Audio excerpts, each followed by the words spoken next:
네, 시작하겠습니다. 오늘은 창세기 11번째 시간입니다. 욤 쉬쉬 여섯째 날. 말씀을 안에 담고 땅에 살다 라는 제목으로 말씀을 전하도록 하겠습니다. 우리가 지금 잘 따라오고 계시죠? 첫째 날, 둘째 날, 첫째 날과 둘째 날의 결과물이 셋째 날이죠. 그래서 씨 가진 열매. 그러니까 씨 가진 열매라고 하는 것은 결국은 내 안에 뭐가 존재하고 있다라는 거죠. 셈이 존재하고 있는 거고, 이름이 존재하고 있는 거고, 빛이 존재하고 있고, 말씀의 근원이 존재하고 있다라는 뜻이죠. 그것을 한마디로 이야기해서 씨라고 이야기하죠. 씨 가진 열매라고 이야기하죠. 그렇게 씨 가진 열매를 가지고 있는 사람은 넷째 날에는 어떤 일들을 하게 된다고 그랬죠? 하나님의 빛을 넘겨주는 거잖아요. 불을 넘겨주는 역할을 한다고 그랬죠. 그게 넷째 날을 살아가는 사람들의 일이에요. 그리고 난 다음에 다섯째 날로 넘어간다라고 하는 것은 이제 넷째 날에 불을 넘겨줬고 빛을 넘겨줬으니까 다섯째 날은 어떠한 일들을 해야 되는 거죠? 그러니까 넷째 날에 씨를 넘겨줬으니까 다섯째 날은 당연히 그 씨가 자랄 수 있도록 뭘 공급해 줘야 되는 거냐면 물을 공급해 줘야 되는 거잖아요. 말씀을 공급해 줘야 되는 거죠. 그래서 그 말씀을 받은 자들은 몇째 날을 같이 사는 거예요. 다섯째 날을 살고 있지만 그들에게는 사실은 둘째 날을 살고 있는 거잖아요. 그렇죠? 그래서 그 말씀, 밖에서 들려지는 말씀, 그래서 다섯째 날의 생물들은 어디에 사는 생물들인 거죠? 바닷물 안에 사는 생물들이잖아요. 그 생물들은 이제 기르는 것이 다섯째 날인 거고, 그 다음에 여섯째 날로 넘어가면 이제 뭐가 나오죠? 가축이 나오잖아요. 베헤마. 그리고 레메스. 그러면 기는 것이 나오고 땅의 짐승이 나오잖아요. 하이. 짐승이 나오죠. 그러면 우리가 이 다섯째 날의 짐승들과 생물들과 여섯째 날의 생물들의 차이점이 뭘까요? 그러니까 네페시 하야예요. 생물들이에요. 그런데 이 차이점은 뭐냐면 어디에 살고 있느냐의 문제잖아요. 그러니까 다섯째 날의 생물들은 어디에 살고 있는 거냐면 바닷물 안에 살고 있죠. 물 안에 살고 있단 말이에요. 그런데 여섯째 날의 생물들은 어디에 살고 있는 거죠? 뭐 기는 것도 그렇고 뭐 가축도 그렇고 땅의 짐승도 그렇고 어디라는 곳에 살게 돼요. 땅에 살게 되는 거잖아요. 그러면 다섯째 날의 생물과 여섯째 날의 생물은 한마디로 이야기하면 뭐라고 말할 수가 있죠? 밖에 있던 물이 어디에 존재하고 있는 거예요, 이제요. 안에 존재하고 있는 거잖아요. 그래서 제가 옛날에 책을 읽을 때 그 진화생물학자들이 이야기하는 내용이 뭐냐면 이제 진화생물학자들은 어떻게 이야기하냐면 바다 생물들이 진화해서 땅으로 올라와서 땅의 짐승들이 되었다라고 이야기하잖아요. 그러면 바다 짐승과 땅의 짐승들의 차이점은 뭐냐면 바닷짐승들은 물이 밖에 존재하고 있었다고요. 근데 이 물을 어디로 간직하게 되는 거냐면 피부로 간직하게 되므로 어떠한 짐승이 되는 거냐면 육지에 사는 짐승들이 되는 거예요. 그러니까 파충류가 되는 거고 포유류가 되는 거죠. 그게 차이라고 그러더라고요. 그러면서 이것도 사실은 복음을 설명하는 내용들이구나. 그러니까 영적으로도 마찬가지잖아요. 영적으로도 다섯째 날의 생물들은 말씀이 어디에 존재하고 있었냐면 밖에 존재하고 있잖아요. 우리가 처음에는 빛을 우리 안에 간직하게 되죠. 불을 간직하게 되죠. 그러면 그 불이 꺼지지 않고 계속 타오르려면 우리가 뭘 계속 공급받아야 되는 거죠? 기름을 계속 공급받아야 되잖아요. 근데 어디에서 먼저 공급을 받게 되죠? 밖에서 공급을 받게 되잖아요. 밖에 들려지는 말씀이 기름 부음으로 임하는 거예요. 그게 아랫물이잖아요. 그래서 그걸 바닷물이라고 이야기한단 말이에요. 그걸 통해서 내 안에 있는 불이 꺼지지 않고 타오르게 되는 거잖아요. 그래서 엠마오로 가는 제자들이 예수님의 말씀을 들었을 때 그들의 마음이 뜨거워지는 이유가 뭐예요? 그들 안에 뭘 간직하고 있기 때문에 그런 거죠. 예수의 십자가의 죽음을 통해서 예수의 생명을 간직한 거죠. 빛을 간직한 거란 말이에요. 불을 간직한 거란 말이에요. 그때 예수님의 말씀이, 밖에서 들려지는 말씀이 기름 부음으로 임하기 때문에 우리의 마음이 뜨거운 거예요. 그래서 우리가 말씀을 들을 때 우리의 마음이 뜨거운 이유는 뭐냐면 우리 안에 뭐가 간직되어져 있기 때문에 그런 거죠. 예수의 생명이 간직되어져 있는 거고 불이 간직되어져 있는 거잖아요. 그래서 예수라는 이 본질은 뭐냐면 불인 거예요. 그래서 예수라는 예슈아라는 뜻은 야샤에서 온 건데 야샤라는 뜻은 뭐냐면 구원하다예요. 그럼 뭐가 구원하다라는 거죠? 우리가 구원을 받았다라고 하는 것은 무엇이 내 안에 간직되어졌을 때 우리가 구원받았다라고 말할 수 있을까요? 예수의 생명이요. 그 빛이 내 안에 간직되어졌을 때 그것을 성경은 구원이라고 이야기하죠. 그래서 예수는 이 땅에 무엇을 위해서 오신 거냐면 그 빛을 우리에게 넘겨주기 위해서, 그 불을 우리에게 넘겨주기 위해서 이 땅에 오신 거죠. 그런데 여섯째 날의 생물들은 이제 우리가 뭘 생각하셔야 되냐면 둘째 날에 뭐가 만들어지죠? 궁창이 만들어지잖아요. 근데 이 라키아라고 하는 것은 제가 뭐라고 설명을 드렸죠? 언약궤잖아요. 언약궤의 생명은 뭐냐면 두 돌판이죠. 말씀이잖아요. 말씀의 근원이 내 안에 존재하는 거죠. 다시 말해서 성령이 내 안에 임하심으로 말씀의 근원이 내 안에 존재했을 때 그것을 궁창이라고 이야기하고 그것을 샤마임 하늘이라고 이야기하잖아요. 그러면 이 여섯째 날의 생물들은 안에 무엇을 간직한 거예요, 결국은요. 왜냐하면 여섯째 날의 생물들은 몇째 날을 같이 사는 거죠. 셋째 날을 살고 있는 거잖아요. 그렇기 때문에 그들 안에 뭐가 간직이 되어 있는 거냐면 말씀의 근원이 간직되어져 있죠. 다시 말해서 전에는 밖에서 말씀을 들었어요. 그런데 이제는 이 들려진 말씀을 어떠한 말씀으로 해석하게 될까요? 다시 해석하게 될까요? 내 안에 있는 말씀으로 다시 해석을 하게 된다라는 거예요. 그러니까 이렇게 설교를 통해서 들려진 말씀이 내 안의 말씀을 통해서 다시 해석이 되잖아요. 그래서 이 여섯째 날의 짐승 이 상태에 있는 사람들은 무엇을 경험하게 될까요? 어느 순간부턴가 밖에서 들려지는 말씀이 내 안에서 들려지기 시작하고 깨달아지기 시작해요. 지식으로가 아니에요. 이건 이거니까라고 하는 어떤 수학 공식처럼 그것을 외워서 깨달아지는 것이 아니라 내 안에서 그 말씀이 들려지는 거예요. 내 안에서 그 말씀이 깨달아지게 되죠. 그리고 말씀들이 연결이 돼요. 그러니까 제가 설교하는 것은, 제가 말씀을 전하는 것은 사실은 성경의 전체를 설명할 수 있는 것은 아니잖아요. 그렇지만 그 말씀을 통해서 내 안에서 그 깊이가 계속 깊어진다라는 거예요. 말씀이 들려지고 더 많이 깨달아지는 거죠. 그것을 성경은 무엇이라고 이야기하는 거냐면 여섯째 날의 생물이라고 이야기하는 거예요. 무엇이 내 안에 간직되어져 있기 때문에 가능한 거죠. 내 안에 생수가 있기 때문에, 말씀의 근원이 존재하고 있기 때문에.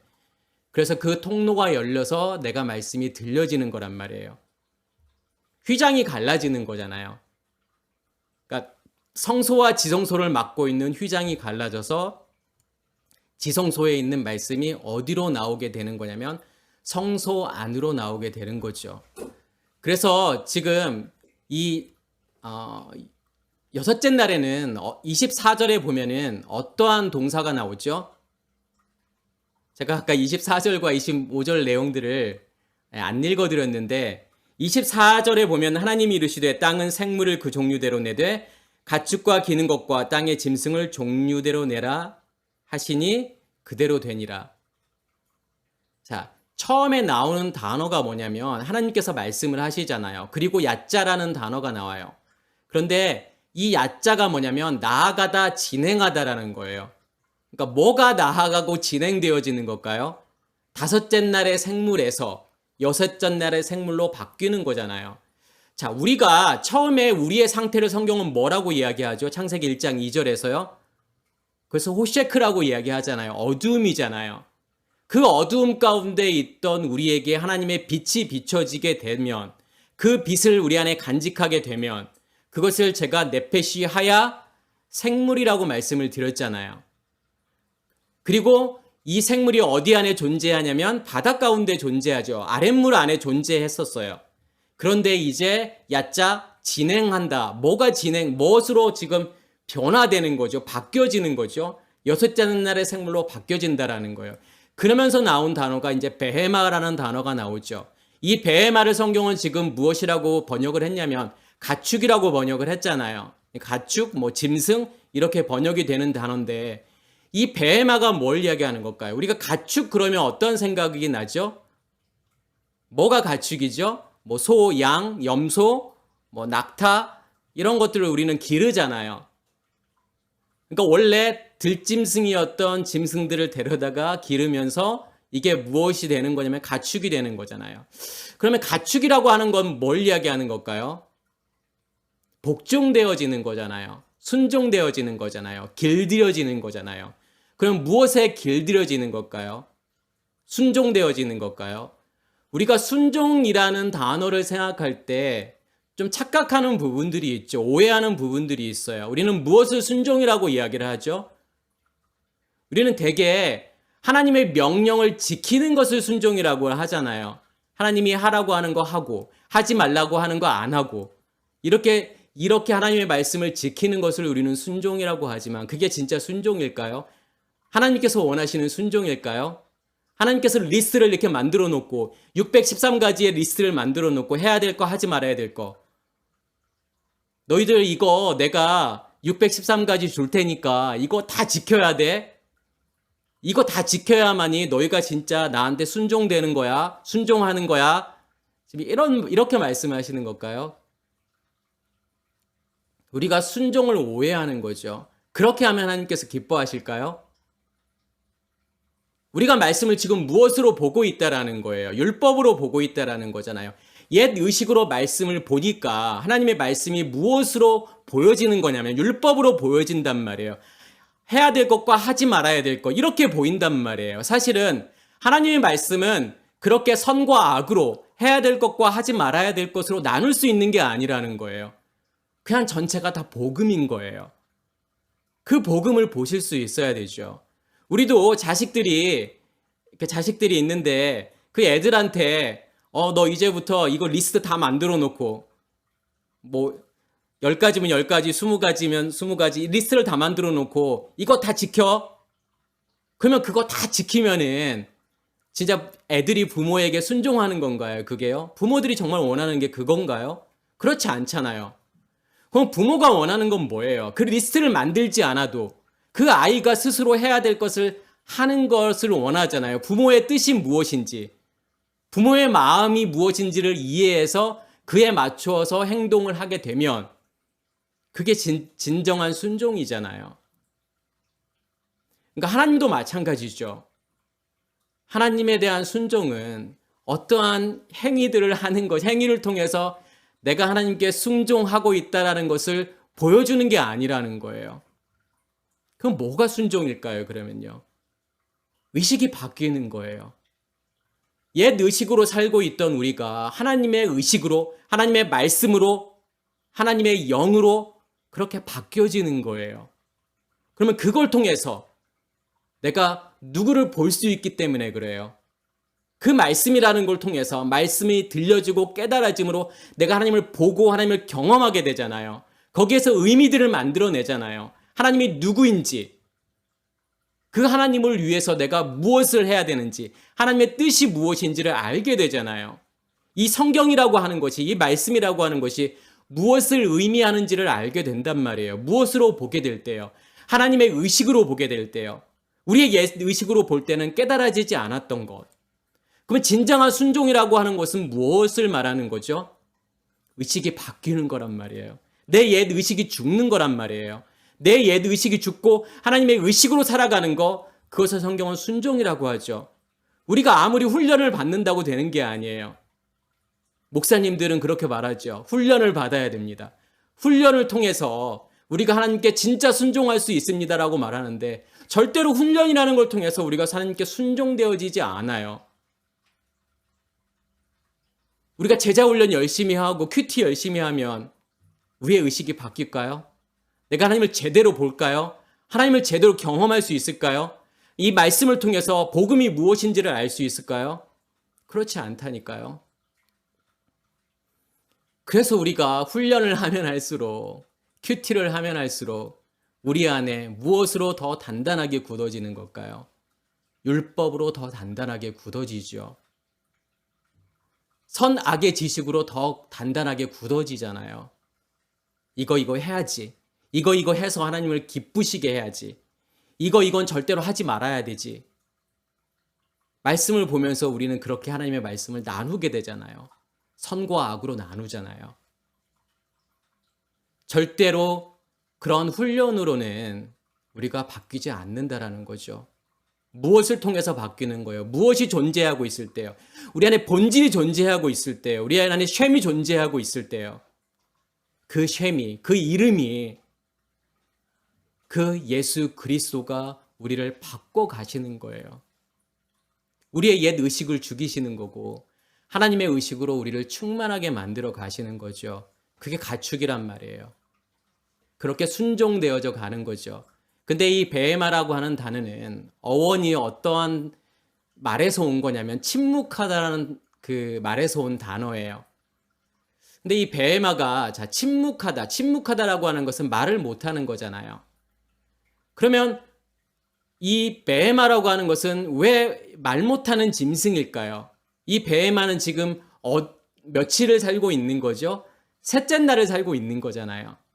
그런데 이 베헤마가 말을 하기 위해서는 몇째 날로 넘어가야 되는 거예요. 셋째 날에서 넷째 날로 넘어가야 돼요. 셋째 날에서 넷째 날로 넘어갔다라고 하는 것은 어디를 건너는 거냐면 요단을 건너는 거고 내 안에 무엇이 임한 거예요? 오순절이 시작이 된 거란 말이에요. 오순절이 되었다라고 하는 것은 통로가 열린 거예요. 성소와 지성소를 맡고 있는 통로가 열린 거고 거기에서부터 말씀이 나오는 거란 말이에요. 그게 방언이잖아요. 그러면 그 말씀을 깨달아지면 그것이 통변인 거고 그 깨달아진 말씀을 전하게 되면 그것이 예언이잖아요. 베드로의 설교잖아요. 말 못하는 짐승이었던 베드로가 제자들이 오순절을 지나면서부터 말하게 되잖아요. 그죠? 말씀을 전하게 되잖아요. 그게 베헤마가 의미하는 거고 그 다음에 땅에 기는 것이 나오잖아요. 이게 레메스죠. 그러면 레메스라고 하는 단어는 라마스에서 온 건데 라마스라고 하는 것은 뭐냐면 움직이다라고 하는 거예요. 자, 움직이다라고 하는 게 어떤 의미가 있다고 그랬죠? 제가요. 움직인다라고 하는 것은 살아있다라는 거잖아요. 자, 내가 살아있다라고 하는 것은 결국은 뭐예요? 이게 라마스라는 단어가 다섯째 날 생물에게서 나오잖아요. 거기에. 그러니까 네페시 하야가 바닷물에서 하나님께서 뭘 하고 하죠? 거기서 생육하고 거기서 움직이라고 이야기를 하잖아요. 번성하라고 이야기를 하잖아요. 그러면 내가 살아있다라고 하는 것은 내 안에 뭐가 있기 때문에 내가 살아있다라는 것을 알게 되죠. 내가 인식하게 되는 거죠. 내 안에 불이 있기 때문에요. 내 안에 빛이 존재하고 있기 때문에 예수의 생명이잖아요. 그게 예수 자신이잖아요. 그것을 가지고 있기 때문에 나는 네페시 하얀 거죠. 살아있는 거란 말이에요. 그것을 알게 되잖아요. 내 마음에 불이 타고 있구나. 이 불이 뜨겁게 타고 있구나. 그리고 말씀이 기름 부음으로 임할 때 더 뜨거워지잖아요. 이 말씀을 들을 때 우리의 마음이 뜨거워지잖아요. 그걸 통해서 뭘 우리가 알게 되는 거죠. 인식하는 거죠. 내가 살아있는 존재라는 것을 인식하는 거잖아요. 그게 없다 그러면 사실은 내가 교회를 아무리 많이 다녔어도 아무리 오래 다녔어도 내 직분이 권사고 장로고 목사고 상관없이 살아있는 존재가 아닌 거예요. 죽어있는 존재인 거예요. 그리고 나의 의식이 변하고 있는 것을 알게 되잖아요. 먼저는 밖에 들려지는 말씀으로, 그리고 여섯째 날의 생물들은 안에서 이 말씀이 들려지고 깨달아지잖아요. 그것을 알게 되잖아요. 밖에서 들려지는 말씀이 내 안에 있는 말씀으로 다시 해석되어져서 내가 그것을 이해하고 있구나. 그것을 깨닫고 있구나. 그것을 경험하고 있구나라는 것을 알게 되잖아요. 그걸 통해서 뭘 아는 거예요? 내가 살아있음을 알게 되는 거잖아요. 내 안에 생명이 있음을 알게 되는 거잖아요. 이 레메스라는 걸 통해서 그것을 지금 우리에게 보여주시는 거죠. 그런데 이 레메스라고 하는 것은 움직이는 건데 이 레메스라고 하는 단어를 지금 무엇으로 번역하냐면 기어다니는 것, 파충류 이렇게 번역을 하잖아요. 그러면 기어다니고 파충류들은 뭐가 없는 거예요, 사실은요. 걷지를 못하는 거잖아요. 언제부터 걸을 수 있는 거죠, 사실은요? 언제부터 걸을 수 있어요? 오순절이 와야만이 걸을 수 있어요. 그래서 오순절이 지나고 베드로가 성전 미문 앞에 앉아있는 안진뱅이를 일으키잖아요. 그 말은 무슨 말이냐면 그때부터 이제 걸을 수 있게 된다라는 거잖아요. 걷는다라고 하는 것은 하나님의 말씀을 전하게 된다라는 거잖아요. 하나님의 일을 하게 되는 거잖아요. 그리고 난 다음에 나오는 단어가 뭐냐면 하이라는 단어가 나오죠. 이 하이 짐승인데 이 짐승은 지금 어디에 존재하고 있는 거예요? 땅에 존재하고 있잖아요. 에레츠. 그러면 이 땅이라고 하는 것은 뭘 이야기하는 거죠? 어디를 이야기하는 거예요? 광야를 이야기하는 거잖아요. 광야라고 하는 것은 어떤 곳이죠? 저는 사실은 이스라엘에 제가 있으면서 저는 개인적으로 제일 좋았던 장소는 뭐냐면 지금 이제 이스라엘과 팔레스타인 전쟁으로 지금 이스라엘 되게 시끄러운데 저는 그러니까 제일 좋았던 곳이 저는 광야예요. 그러니까 제가 있었던 곳이 하이파라고 하는 지역에 살았는데 이 하이파라고 하는 것은 야파라는 뜻이죠. 그러니까 좋다라는 뜻이 아름답다라는 뜻이에요. 근데 거기는 이제 지중해를 끼고 있는 도시예요. 이제 거기도 좋지요. 그리고 거기도 되게 막 나무들도 많고 좋단 말이에요. 갈릴리도 마찬가지예요. 거기도 풍성해요. 푸릇푸릇하고요. 그리고 사해도 좋고요. 그렇지만 저는 뭐냐면 광야가 제일 좋았던 것 같아요. 왜냐하면 거기에 서 있으면 어떠한 이렇게 황량함, 뭐 쓸쓸함 그런 것들이 있어요. 그러니까 마치 뭐냐면 그냥 나를 보고 있는 것 같은 느낌이 들어요. 나의 겉사람을 보고 있는 것 같은 느낌을 받아요. 그래서 저는 개인적으로 뭐냐면 광야가 제일 좋았던 것 같아요. 이 광야라고 하는 것은 어떤 곳이죠? 우리의 겉사람이 죽는 곳이잖아요. 거기는요. 그래서 아사셀의 염소 그러면은 아사셀의 염소라고 하는 것은 결국은 우리의 겉사람이 죽음을 이야기하는 거죠. 그러니까 광야라고 하는 것은 우리의 겉사람이 죽는 곳이고 또 어떤 곳이죠? 그럼에도 불구하고 그러한 많은 연단이 있음에도 불구하고 연단이 있는 곳이잖아요. 그럼에도 불구하고 또 뭐가 있는 거예요? 하나님의 보호하심이 있는 거잖아요. 하나님께서 우리를 거기서 지키시고 보호하시잖아요. 그것을 경험하고 체험할 수 있는 곳이 뭐냐면 광야라는 곳이죠. 그래서 이 아레츠라고 하는 것은 뭔가 확고하다라는 뜻이에요. 그러한 과정들을 통해서 광야라는 걸 통해서 하나님께서 무엇을 우리 안에서 확고하게 만드시는 거죠? 우리 안에서 믿음을 확고하게 만드시는 거잖아요. 믿음을 단단하게 만드시는 거란 말이에요. 그게요. 그게 뭐냐면 땅의 짐승이 의미하는 거예요. 근데 이러한 짐승들을 또 어디에서 나오죠? 기는 거, 레메스, 또 뭐 베헤마, 가축 이러한 짐승들이 또 어디에 나와요? 노아 홍수 사건에서 나오잖아요. 그러니까 노아 홍수는 창세기 6장에서부터 9장까지 내용이죠. 우리가 창세기를 보면은 이러한 사건들이 전부 다 복음을 다 설명하고 있다라는 것을 알게 되잖아요. 창세기 4장에는 어떤 내용들이 나오죠? 가인과 아벨 사건이 나오잖아요. 이 가인과 아벨 사건을 통해서도 우리가 복음이 무엇인지를 보여주죠. 거기서 아벨이 나오는데 이 아벨이라고 하는 단어는 헤벨이잖아요. 근데 헤벨이라고 하는 단어가 어떤 뜻이 있냐면 그 호흡이라는 뜻이 있고 또 뭐 안개라는 뜻이 있죠. 뭐 수증기 안개라는 뜻도 있고 뭐 헛됨이라는 뜻도 있잖아요. 그러면 이 헤벨이 의미하는 것이 결국 누구를 의미하는 거예요? 예수를 의미하는 거잖아요. 예수는 무엇을 위해서 오신 거예요, 결국은요? 누구에 의해서 죽으려고 온 거죠? 가인에 의해서 죽으려고 온 게 뭐냐면 헤벨이라는 거예요. 헤벨이 죽어야만이, 그러니까 헤벨이 죽음으로 결국은 무엇을 주시는 거냐면 우리에게 생명을 주시는 거고 호흡을 주시는 거잖아요. 그러면서 이 아까 헤벨이 무슨 뜻도 있다고 했죠? 수증기라는 뜻도 있고 안개라는 뜻도 있잖아요. 그러면 이 수증기하고 안개라고 하는 것은 구름이라고 하는 것은 사실은 어떤 거죠? 무엇이 있음을 시각적으로 보는 거죠. 눈으로 보는 거죠. 물이 있음을, 그러니까 수분이 있음을 우리가 시각적으로 볼 수 있는 게 안개잖아요. 안개라는 걸 통해서 여기에 물이 존재하고 있구나. 그럼 예수라는 존재도 마찬가지예요. 눈에 보여지는 하나님, 눈에 보여지는 말씀이잖아요. 그걸 통해서 우리가 무엇을 보는 거냐면 말씀을 보는 거잖아요.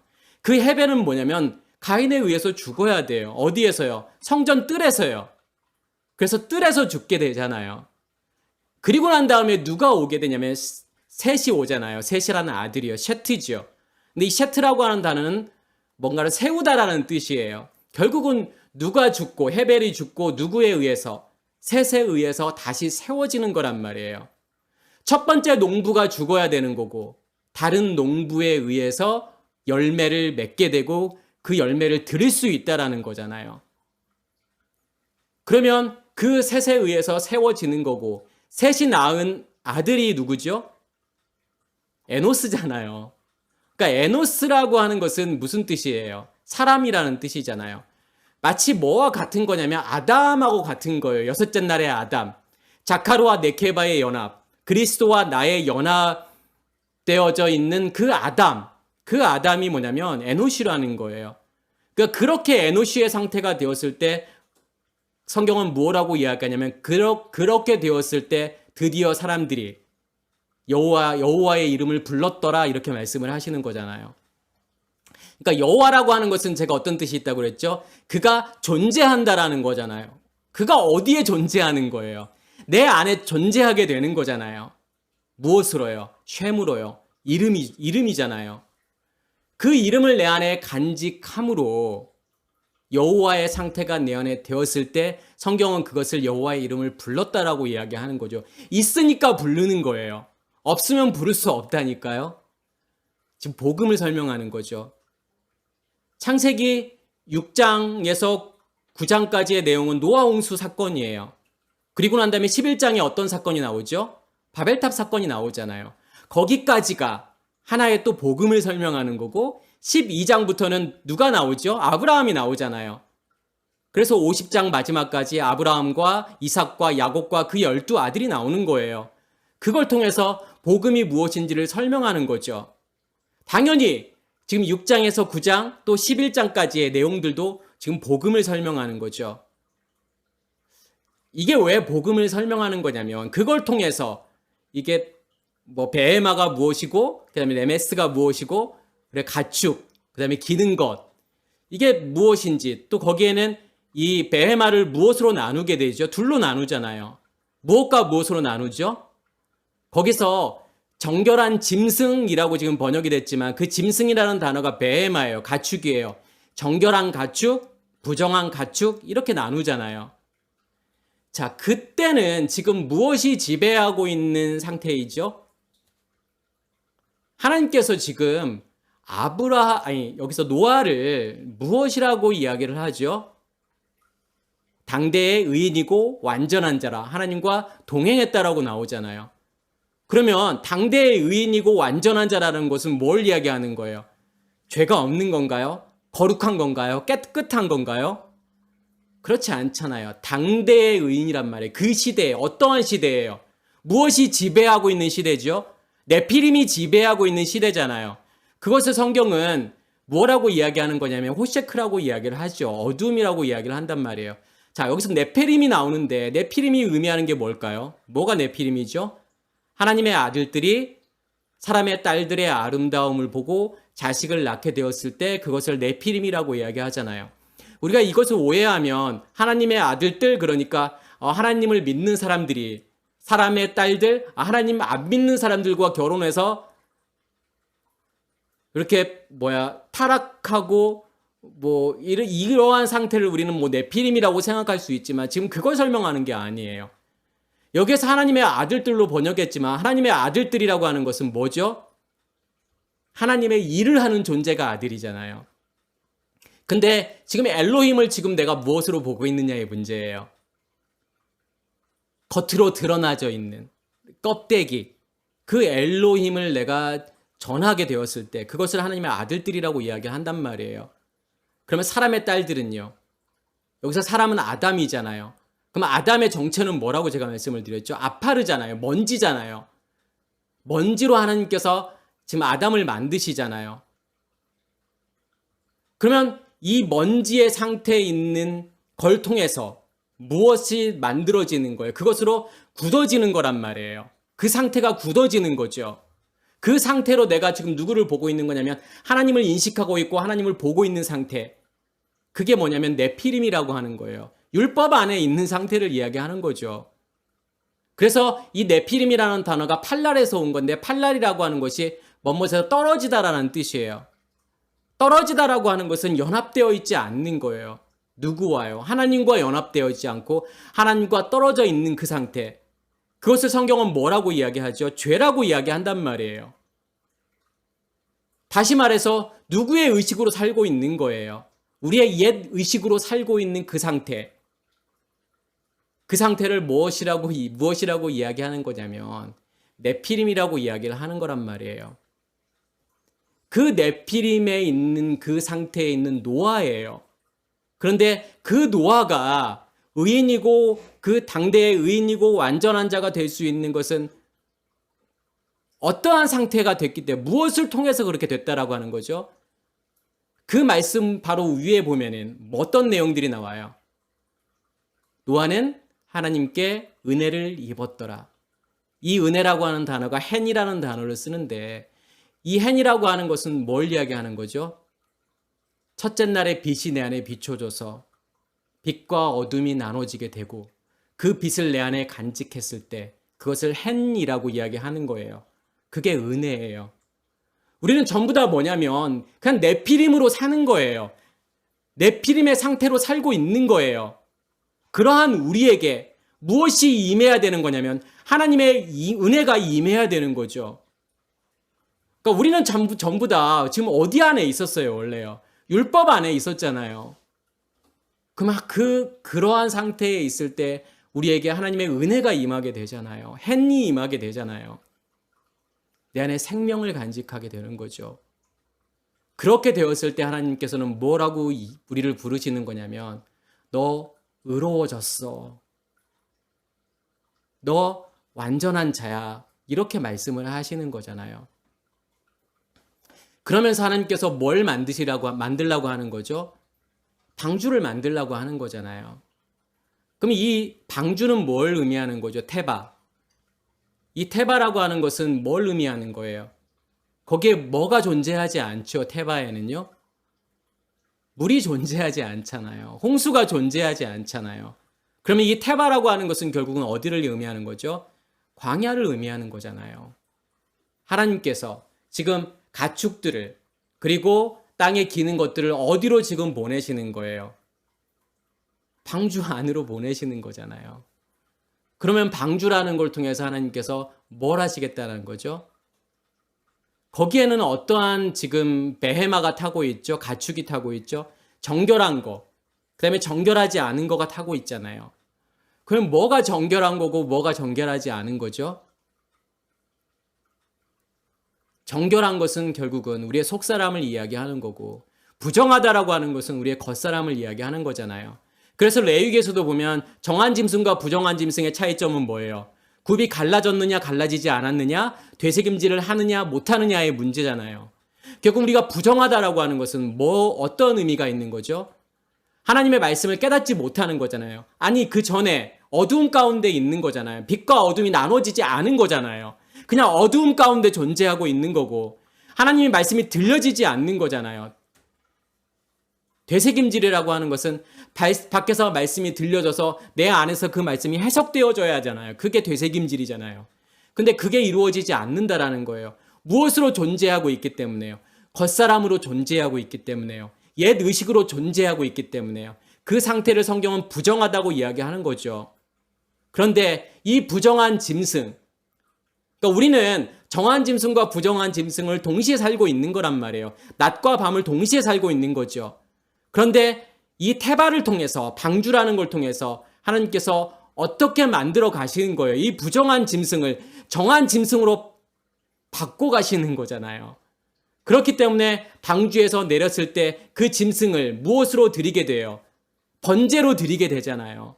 번제로 드린다라고 하는 것은 내가 죽었다라고 하는 거잖아요. 정결한 짐승이 되었다고 하는 거죠. 왜냐하면 정결한 짐승이 아니면 제물로 드릴 수가 없는 거잖아요. 그리고 난 다음에 하나님께서 노아에게, 그리고 그의 가족들에게, 그리고 이 짐승들에게, 사실은 여기에서 뭐 베헤마도 나오고 레메스도 나오고 뭐 새도 나오고 그러잖아요. 근데 그것은 무엇을 설명하고 싶은 거죠? 노아의 상태를 설명하고 싶은 거예요. 그 짐승들을 통해서, 그리고 노아의 세 아들을 통해서, 함, 셈, 야벳을 통해서 노아의 상태가 어떠한 상태로 인지, 그리고 어떠한 상태로 바뀌고 있는지를 설명하는 거란 말이에요. 번제로 드리고 언약을 맺잖아요. 그 다음에 그 언약의 표징으로 무엇을 주시죠, 하나님께서요? 무지개를 주시잖아요. 그런데 무지개가 만들어지려면 두 가지 조건이 있어야 돼요. 제가 옛날에도 한번 설명을 드렸죠. 어떠한 조건이 있어야 되죠? 뭐가 존재해야 되는 거죠? 물이 존재해야 되는 거잖아요. 그리고 빛이 존재해야 돼요. 그러면 빛이 물에 반사되어서 여러 가지 파장으로 나오게 되잖아요. 그러니까 우리가 색깔을 볼 수 있는 것은 뭐냐면 빨주노초 파남보, 이걸 볼 수 있는 것은 빛에서 반사된 파장의 길이에 의해서 보여지는 거죠. 그러니까 파장이 길면 빨간색으로, 파장이 짧으면 보라색으로 우리가 그렇게 인식을 하게 되잖아요. 그 말은 무슨 말이냐면 그 증거를, 그 언약을 주시는 건 뭐냐면 그걸 통해서 보라는 거잖아요. 우리 안에 뭐가 여전히 존재하고 있음을. 너희 안에 빛이 존재하고 있잖아. 너희 안에 말씀이 존재하고 있잖아. 셈이 존재하고 있으면 그 증거들이 나올 수밖에 없다라는 거예요. 무엇으로 드러나질 수밖에 없는 거죠? 무지개로 드러날 수밖에 없다라는 거예요. 그것을 인식하고 보고 경험할 수밖에 없다라는 거잖아요. 그게 하나님의 언약이죠. 그리고 난 다음에 하나님께서 지금 무엇을 주시는 거예요? 노아에게요. 무엇을 주시죠? 포도주를 주시잖아요. 결국 포도주라고 하는 것은 뭘 이야기하는 거예요? 생명이잖아요. 피잖아요. 내 안에 있는 말씀이잖아요. 그 말씀을 통해서 무엇이 드러나게 돼요? 노아의 벗었음이 드러나잖아요. 노아의 부끄러움이 드러나잖아요. 하나님께서는 우리를 완전히 발가 벗기신단 말이에요. 이게 너의 진짜 모습이야. 이게 너라는 존재야. 감추어져 있던 그것을 다 벗기시고 우리를 드러내신단 말이에요. 옛사람으로 살고 있는, 옛 의식 가운데 살고 있는, 옛 의식이 만들어 놓은 환상 가운데 살고 있는 너의 진짜 모습이야 라고 그것을 보여주신단 말이에요. 우리가 보는 이 세상은 사실은 실제하는 세상은 아니잖아요. 가상의 세계죠. 무엇이 만들어 놓은 세상일까요? 무엇이 보정해 놓은 세상이죠? 우리의 뇌가, 그러니까 뇌과학자들은 뇌라고 이야기를 하잖아요. 그러니까 의식이 만들어 놓은 세상. 우리가 보고 있는 것도 실제로 진짜 사물은 이러한 모습은 아니라는 거예요. 모든 사물에는 색깔들이 다 있는데 이 사물들이 원래 그 색이 있는 게 아니라고 제가 말씀을 드렸잖아요. 어떤 건 빨간색, 사과는 빨간색, 뭐 바나나는 노란색. 아니요. 전부 다 원자로 구성되어 있기 때문에 원래 색을 갖고 있지 않아요. 그럼 무엇이요? 빛이 반사되어서 그 파장의 길이에 따라서 내가 빨간색으로 인식하는 것 뿐이고 노란색으로 인식하는 것 뿐이라는 거예요. 원래 그 색을 가지고 있는 게 아니라는 거예요. 우리의 뇌가 이 세상을 그렇게 보정해 놓은 거잖아요. 빨간색으로, 노란색으로, 이 모양으로, 저 모양으로 그렇게 만들어 놓은 거잖아요. 실제는 그게 아니라는 거잖아요. 그러면 어떻게 우리가 실체를 볼 수 있죠? 그 옛 의식이 죽고 하나님의 의식으로 봐야만이 진짜를 볼 수 있다는 거잖아요. 하나님의 의식으로 보는 세상만이 진짜 세상인 거예요. 실제하는 세상인 거예요. 실제하는 하나님인 거예요. 그래서 옛 의식으로 보는 하나님이라고 하는 것은 뭐냐면 우상이라고 하는 거잖아요. 무엇을 통해서 하나님을 내가 봐야 되는 거예요. 하나님의 의식으로, 하나님의 영으로, 하나님의 말씀으로 하나님을 봐야만이 그 하나님은 진짜 실제로 존재하는 그 하나님인 거예요. 하나님께서 포도주라는 걸 통해서 우리의 부끄러움을 드러내시는 거잖아요.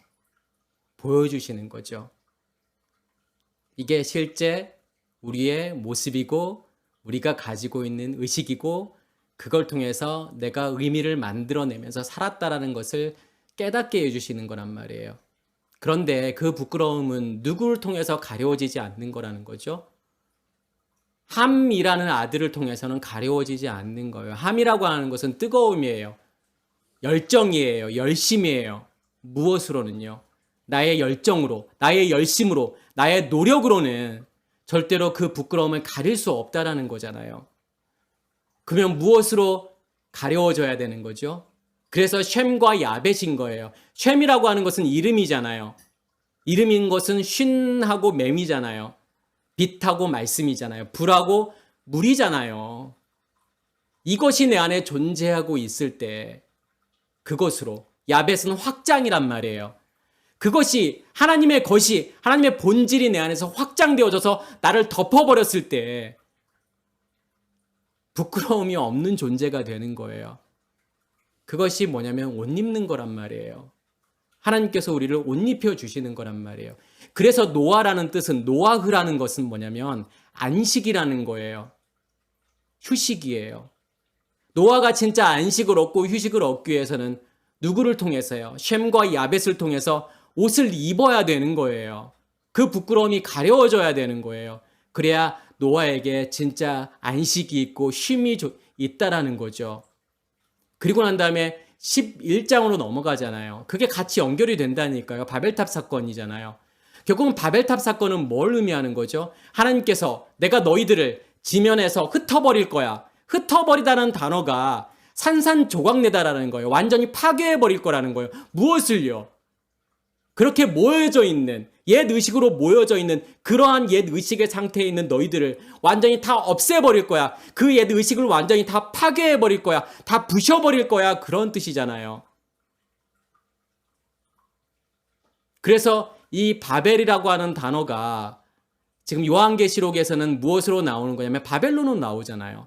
그러니까 바벨과 바벨론은 같은 단어예요. 그래서 요한계시록에서도 일곱 나팔의 그 심판, 그 다음에 일곱 대접의 심판을 받고 뭐가 망하게 돼요? 바벨론이 망하게 되잖아요. 그리고 난 다음에 새하늘과 새 땅이 이루어지고 새 예루살렘 성전이 내려오게 되잖아요. 반드시 뭐가 죽어야 되는 거냐면 바벨론이 죽어야 되는 거고 바벨이 없어져야 되는 거예요. 거기서 하나님께서 언어를 혼잡케 만들잖아요.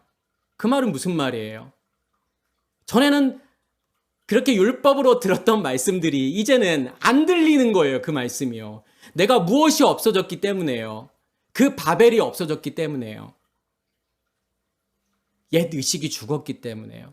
우리의 겉사람이 죽었기 때문에요. 들리지 않는 거예요. 더 이상요. 그게 바벨탑 사건이죠. 결국은 거기까지 네피림으로 시작해서 바벨탑 사건까지가 결국은 보여주는 게 뭐예요? 우리에게 설명해주고 싶은 게 뭐예요? 복음이잖아요. 너희 모두는 다 네피림이야. 그런데 그러한 너희를 내가 방주를 통해서 그렇게 인도할 거야. 그렇게 옷 입은 존재로 너의 의식이 존재하지 않는 그 상태로 내가 너희를 바꿀 거야 라고 하는 거잖아요. 그래서 여기에서 종류대로라는 단어가 나오죠. 기는 것은 기는 것 종류대로, 또 매만은 또 그 종류대로. 그 말은 무슨 말이죠? 하나님께서 여섯째 날에 그 짐승들을 그 상태로 드러나게 하시고 보여주신단 말이에요. 간직한 대로, 베헤마로, 레메스로, 그 다음에 하이 짐승으로, 땅의 짐승으로 그렇게 우리를 그 여섯째 날의 생물이 무엇인지, 그 짐승들이 무엇인지를 보여주신다는 거죠. 하나님께서 내가 너희는 호랑이, 사자, 곰, 여우, 늑대 이렇게 종류대로 이렇게 다 만든다는 게 아니잖아요. 포유류는 포유류 종류대로, 파충류는 파충류 종류대로, 수많은 종류대로 이렇게 같은 종으로 만들 거야. 지금 그거 이야기하고 싶은 게 아니잖아요. 그러면서 하나님께서 뭐라고 말씀하시죠? 하야 동사가 나오고 can이 나오잖아요. 그대로 될지니라. can이라고 하는 것은 확고하다라는 거예요. 확실하다, 분명하다라는 거예요. 분명히 그렇게 이루어진다라는 거예요. 하나님의 약속이죠. 분명히 내가 너희를 그렇게 만들 거야 라는 거잖아요. 그러면서 25절에는 아싸라는 동사가 나오죠. 아싸가 설명하는 것은 하나님의 일하심이에요. 하나님의 노동하심이에요. 내가 너희 안에 들어가서 그 일들을 이룰 거야. 내가 일할 거야. 너희 안에서. 너희는 내가 일하는 것을 보라는 거잖아요. 그걸 통해서 우리의 진짜 모습을 보라는 거잖아요. 누가 만들어 가시는 거예요, 결국은요. 하나님께서 우리 안에 들어오셔서 그 일들을 다 하시겠다는 거잖아요. 그래서 하나님께서 아싸라는 동사를 계속 쓰시는 이유가 뭐냐면 내가 할게. 내가 일할게. 그러면서 하나님께서 하나님 보시기에 좋았더라 이렇게 말씀을 하시잖아요. 키토부가 나오죠. 이 토부라고 하는 것은 좋다라는 뜻이고 좋음, 또 선이라는 뜻이죠. 명사로는요. 무엇이 좋음이죠? 무엇이 선이죠? 하나님이 시키는 대로 하는 게 선일까요? 하라는 거 하는 게 선이고 하지 말라는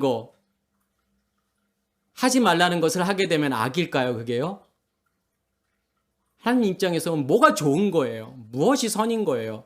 그렇게 바뀌는 거, 다섯째 날에 생물로 존재했던, 바다짐승으로 존재했던, 바다 생물로 존재했던 우리가 이제 광야로 나와서 거기에서 무엇으로 존재하고 있을 때, 베헤마로 존재하고 있을 때, 순종되어졌을 때, 또 레메스로 존재하고 있을 때, 그것이 하나님 보시기에 좋은 거예요.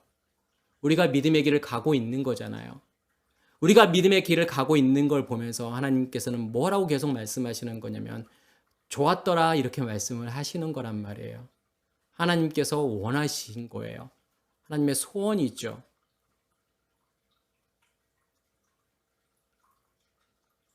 둘째 날 또 셋째 날에 살고 있는 바닷짐승으로 또 땅의 짐승으로 살고 있는 분들은 거기에서 온전한 무엇이 이루어져야 되는 거냐면 순종이 이루어져야 되는 거죠.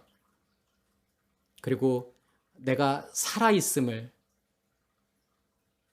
경험해야 되는 거예요. 본질이 있음을 확신하게 되는 거예요. 그게요. 그렇지 않으면 우리의 믿음은 흔들리게 되어 있고요. 우리의 믿음이라고 하는 것은 되게 추상적이고 허무할 수밖에 없어요. 무엇이 존재하지 않으면요. 이 본질이 존재하지 않으면요. 이 셈이 존재하지 않으면요. 첫째 날의 것과 둘째 날의 것이 존재하지 않으면, 그것을 한마디로 씨 가진 열매가 존재하지 않으면 우리의 믿음은 절대로 확고해질 수 없다라는 거죠. 예. 이것을 깨달으시는 우리 모두가 되기를 간절히 소원합니다. 마치겠습니다.